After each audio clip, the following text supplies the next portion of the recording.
Starbucks, the one-stop shop for trend chasers and coffee addicts. You know, I used to work at one for a while, and it was absolutely the worst job I've ever had. There were multiple factors that soured my experience at that job. It was one in a grocery store, so it wasn't a fully fledged Starbucks. So not only could coffee addicts go there, but regular addicts would go there too. And the particular grocery store that the Starbucks was in was really bad. So bad that the actual store got flagged when I just started working there. No, it wasn't because I put a pipe bomb on the bread aisle. It was just ran horribly. So many things weren't done. Barely anybody wanted to work there. In fact, they were so short on staff that sometimes me and my coworkers had to go and do grocery stuff. I looked mad awkward standing there in a green apron packing groceries in a bag. I signed up to make coffee, not tell Barbara that she saved $1 by not going to Walmart. The store was so unorganized that every time a district manager came in, everybody's shimbers were tivering. It would literally tell us like a week in advance to do like all this crazy stuff to make sure everything was like this just so the whole store could look right. Our supervisor was literally sweating every single time they walked in. The district managers would always dress so smug, and they would always act a little arrogant. You could just tell by walking in that they were important. You know when the principal walks in your classroom for the first time, the baddest kid in the classroom starts acting right? They had that kind of aura. But it would always annoy me because they would always get so scared before the district manager came in, but they didn't follow regulations properly. There were things that I had to do in my job that I didn't even know I had to do after being there for months. No wonder the store was flagged. I ain't even doing my job all the way. It's not like I cared though. There were so many terrible people that would come in as well. They wouldn't trespass anybody who needed to be. There was this one dude that came in like early in the morning, and I was just chilling, you know, doing my thing, making my coffee, whatever. And this guy was cracked out, alright? He was on something. He was not in the right state of mind. He was like Cocaine Bear, okay? He was tweaking. Except he was skinny, so he was more like Cocaine Mantis. There was these two women in line ordering, and they were fairly older, you know, middle-aged. They seemed to be really close friends, you know? They were hugging each other, just looking at what they wanted to order. You know, they were just really cool friends. And then this guy starts walking up to him and starts saying,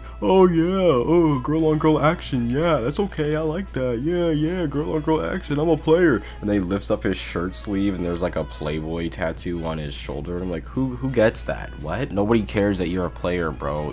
Why are you bothering these women? They're just trying to order coffee, bro. And they're just friends, they're hugging. One of the ladies even said that they were both married, so that made it even weirder. He just kept going after that too. He didn't stop. He was definitely cracked out on something. And I kid you not, dog, like 2 weeks later, I see bro walk into the store again. They just didn't do anything about it. In fact, he came in frequently. There was also a bit of a shoplifting problem there, and one of the security guards was pretty old, so it's not like he could have done much. The security got a little better later on, so that's good. The customers there were atrocious as well. I remember my very first incident, actually. It was like 8 o'clock. I was pretty tired. I got up at like maybe 6, and I was kind of tired. You know how it is when you first get into like a morning shift. I was just relaxing, and then a woman comes up and I take her order, and I'm chilling a little bit because I'm still kind of tired, so I rest my arm on the counter while taking her order, and she goes, "Really?" And I'm like, what's going on? And she's like, "You're just gonna do that? Do you not even care?" And I'm like, I'm just resting my arm. She just keeps complaining about me having my arm on the counter, and this was like my first interaction with a bad customer, so I just froze and was confused because I didn't know what I did wrong. And the worst thing about it is she would come there like every other day. Even when I took her orders after, she would just be super short and just kind of blunt. Not in like a I'm just a straightforward type of person, more like a I don't like you so I'm gonna be a dick type of way. Eventually it got to a point, I think like a few months later, where she finally just said, "Hey, I was wrong about you.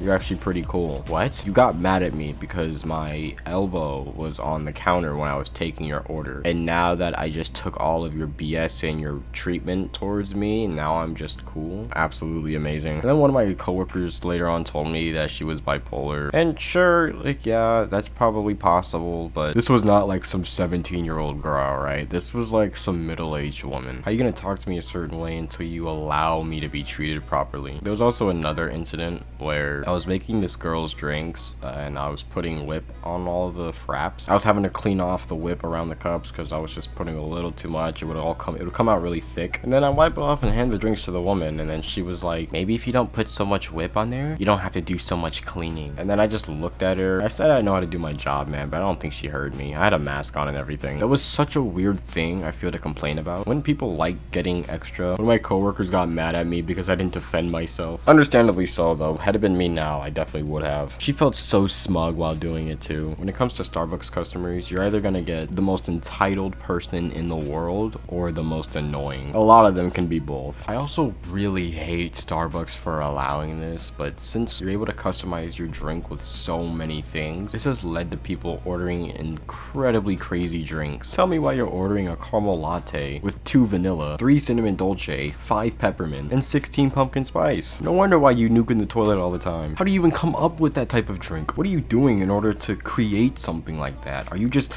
constantly swapping out and trying different numbers of pumps of things? It gets to a point where the coffee feels more like an add-on than the actual add-ons. Shout out to all the people with normal orders. Now, at one point, we used to take EBT, but when I started working there, they stopped. We didn't have any signs out or anything because they didn't allow us to write signs, which was incredibly stupid, especially when we were out of a lot of things. But I cannot tell you how many times we've dodged orders that have exceeded $50 because somebody was using EBT. No lie, one time I got an actual $70 order. That's an absolute nuke, bro. A giant bullet bill that me and my coworkers missed simply because we didn't accept EBT anymore. There was a Safeway across the street that did take EBT, so we would just send them there. Anybody who worked there, I'm sorry, but I was not gonna make these 15 drinks. The people who go to Starbucks get a lot of hate, and honestly, if you like it there's nothing wrong with it. And no, spending $5 a day on coffee is not going to drain your bank account, although it probably would help to just make it at home. There's definitely a lot more stories I have from working there, but those are for another day. Although having your own money was pretty cool, I hated